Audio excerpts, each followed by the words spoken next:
Hello gang, and welcome to my Sculpted Dolphin walkthrough. Hosted by Garcia. Before I started sculpting a dolphin, I came up with some 3D source material, which I created in Poser Pro, a 3D creation program. I wanted the dolphin in different angles.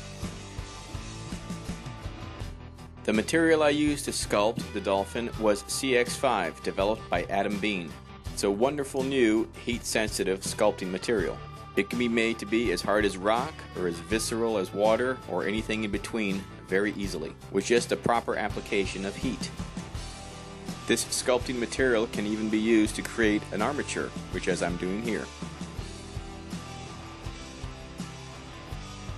With alcohol torches and conventional sculpting tools, you can manipulate this material.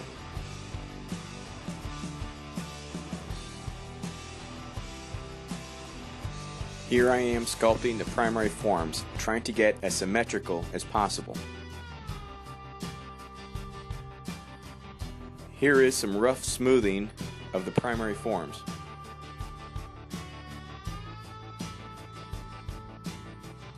Alcohol torches, sculpting tools, and patience are what is needed here.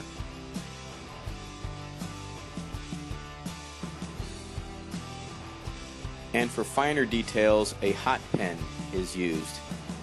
The hot pen allows better temperature calibration.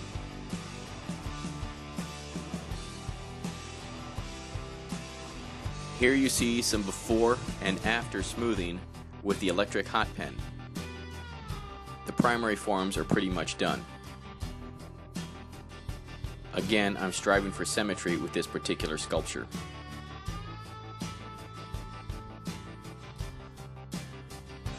Alcohol and fine grit sandpaper are used for the final smoothing.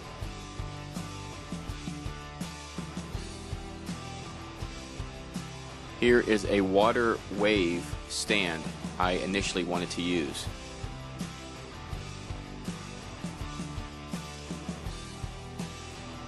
But lacking in time and materials, I decided to stick with this version.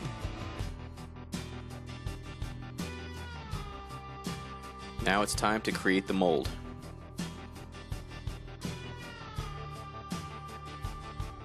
I begin by sketching a mold box and use CX5 sculpting material as a base. Here are some air vents that I added. My first layer of 40 Shore brush-on silicone.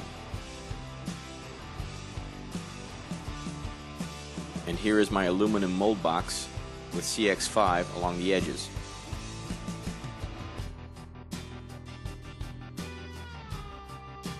I then attach the mold box to the base. Then I start stirring up my silicone, adding silicone to the mold. I'm now prepping for a resin pour.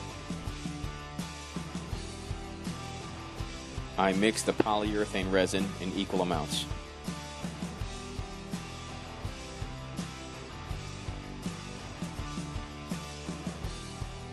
Each casting takes about 20 minutes. The initial copies are promising.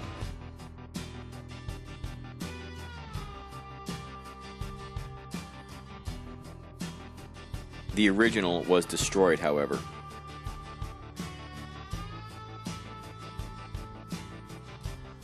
This is my sanding booth that I use to smooth out any casting imperfections.